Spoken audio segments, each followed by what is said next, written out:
With the 2024 NBA draft in the books, there is one major discussion that has dominated the NBA space over the last week. It isn't about the number one overall pick. It isn't about the outlook of these teams going into next season. It's about a late second round pick. And for good reason, because his name is LeBron James. And he's gonna play in the NBA with LeBron James.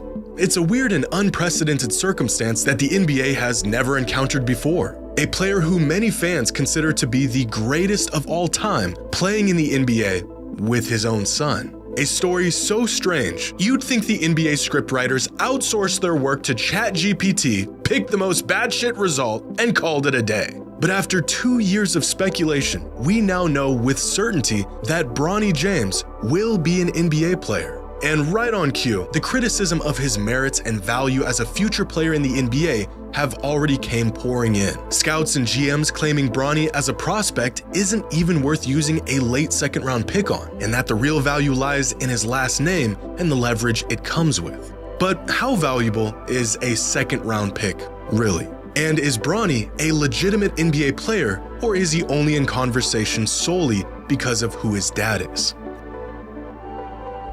Who do you want to play with? Bronny is number one on my list. I gotta be on the floor with Bronny. This is Ken Griffey, former major leaguer and three-time All-Star. This is Ken Griffey Jr., son of Ken Griffey. And in 1990, these two did one of the coolest things a father and son can possibly do. They played in the MLB together. And when I say together, I don't just mean they played in the MLB at the same time. They were on the same team. In fact, they weren't just on the same team, they shared the same outfield with each other. It's probably the rarest and most badass thing you'll ever see in sports. Making it to the big leagues is one thing, but playing in the big leagues next to your kid is a club exclusive to only these two. And if that wasn't incredible enough, on September 14th, 1990, the Griffeys pulled off something that you will never see again in your lifetime. Put an inch back up there now. Well hit to center field. Devon White going back. Gone! A two-run home run. And he hits one well to left center field. Dante Bichette. Back-to-back home runs.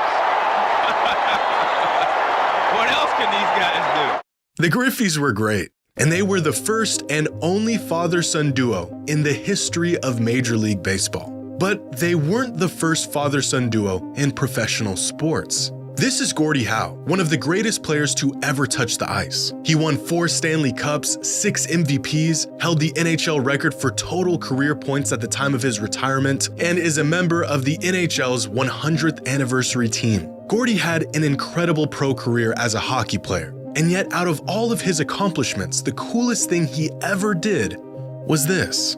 This is Mark and Marty Howe, Gordie's sons, and he played professional hockey with them in both the WHA and the NHL for 5 seasons. Now, if you're thinking, that guy looks a little old to be playing professional sports, you're right. Gordie began his career in the NHL in 1946 when he was just 18 years old. By the time he retired for good, he was 51. A career that stretched from the 1940s to the 1980s. And only with a career like this can a player even have a shot at playing in the league together with their son. Why exactly am I talking about home runs and Gordie Howe? Well, because they're awesome, but also because of these two and what they're about to accomplish in their own sport. LeBron and Bronny James, who are on track to being the first father and son duo to play together in the NBA, an idea that seemed far-fetched when LeBron first mentioned it years ago, but has now become a reality. But how legitimate is Bronny's spot in the league? And is the backlash towards the Lakers selecting him with a second-round pick in the draft warranted? Well, to answer this question, we first need to know just how good Bronny is as a prospect and as an incoming NBA player. Right now, NBADraft.net has Bronny rated at an 88 overall across their 12 prospect metrics. This overall rating puts Bronny on the lower end of all second-round picks and future prospects over the last 3 years, but well within range of your typical mid to late first rounder. Now, here are Bronny's numbers during his one season of college basketball. 5 points, 3 rebounds, and 2 assists a game on 47, 30, 69% shooting splits. Now these numbers, especially from a relatively undersized guard, do not scream NBA potential. But for perspective, here are the average collegiate stats from every late second-round pick that played college basketball over the last 5 years. And even when compared to late second-round picks, Bronny's numbers aren't nearly as impressive. In fact, Bronny is arguably the least productive college prospect in NBA history. Here is a list of every player in the entire history of the NBA to be selected in the first 2 rounds of the draft that averaged less than 5 points, 3 rebounds, and 3 assists a game in college. And that's it. Just 3 players who were selected in the NBA draft with college numbers equal to or less than Bronny's college numbers. Pair that with the fact that these prospects had at least the benefit of having NBA frames and physical tools to be potentially built off of, and the case for Bronny warranting a pick in the NBA draft becomes more and more difficult to make. But to really demonstrate exactly where Bronny falls amongst other second-round picks, here is a chart of every college basketball player selected in the second round of the draft over the last 10 years, with box plus minus on the x-axis and minutes per game on the y-axis. 298 selections spanning 10 drafts. More than half of these players not even in the NBA today. Where's Bronny? He's right here. Most late draft picks, even the guys who go on to not even make a roster in the league, were first or maybe second options in their college program. Bronny, on the other hand, was an undersized rotational player on a sub-500 team. It doesn't take an NBA scout to know that Bronny James's collegiate career wasn't that of your typical second-round draft pick. But how good is the typical second-round pick? With the rise of second-round sleepers in recent history, most notably players like Nikola Jokic, Jalen Brunson, Herb Jones, and Jordan Clarkson, the potential value of a second-round pick in the NBA draft is about as high as it's ever been. With the help of advanced metrics, the curtain has been pulled back on the value even a solid role player can provide to a winning team. Prospect scouting has gotten more comprehensive than ever before, and these second-round picks have held considerable weight within recent trades around the NBA. But how valuable does that truly make them? Gathered from 10 years worth of draft classes from 2013 to 2022, data shows that on average, out of the 30 players drafted in the second round, about 6 of them won't even suit up in the NBA. That's about 1 in every 5 players selected in the second round that will never see a minute of action in the league. Out of the 24 players who do make a roster in their rookie season, about 17 of them end up playing a second season in the NBA. Of those 17 players that are good enough to stick around for more than a few seasons, only about 8 of them will go on to be a role player or rotational level player. Go one step further, and on average, only 4 of these second round picks will become a starting caliber player in their career. That's about 1 in every 8 players selected in the second round. And finally, of the 298 players selected in the second round of the draft from 2013 to 2022, only 2 of them became All-Stars, Nikola Jokic and Jalen Brunson. If we think about the last 10 years of second-round picks on a scale of box plus minus, with Nikola Jokic being on one end and the players who don't even make a roster on the other, then most players aren't in the middle.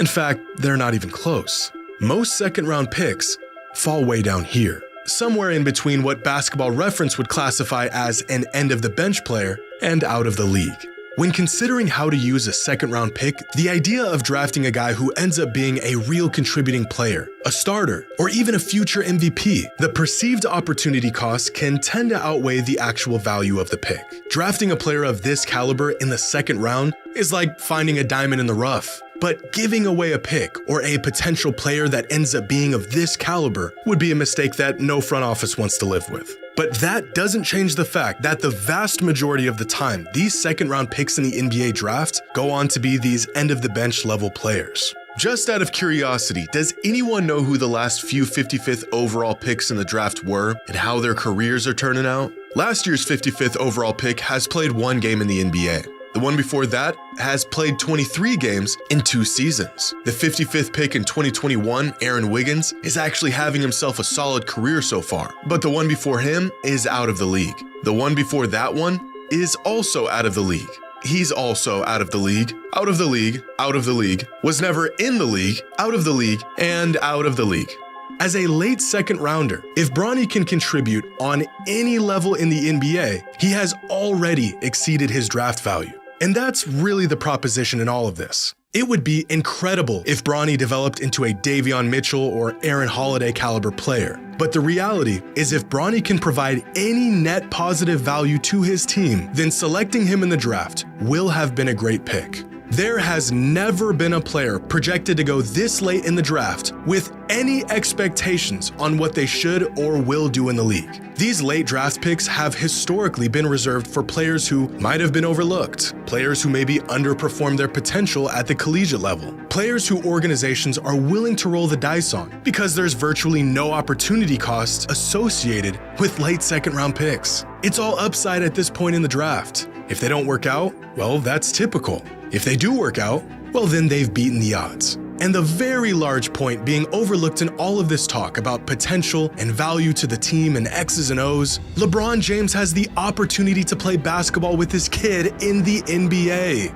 Let's just be honest. This is blatant nepotism, a classic case of it's who you know, not what you know. But nepotism has ran rampant in the NBA for decades, and no one cared. Countless players, coaches, executives, owners who got their shot with far less merit than Bronny has. But now here we are sitting around talking about the integrity of a man who's played 21 seasons in the league and his son because they made the most of an otherwise paltry 55th pick in the draft, and the nepotism leaned in their favor this time around. We can criticize this decision all we want, preach about how this move was a breach of ethics, a slap in the face of the game we love. But then we would all be hypocrites, because there isn't a man on earth who would pass up on the chance to play in the NBA with his son, even if it meant pulling a few strings to make it happen.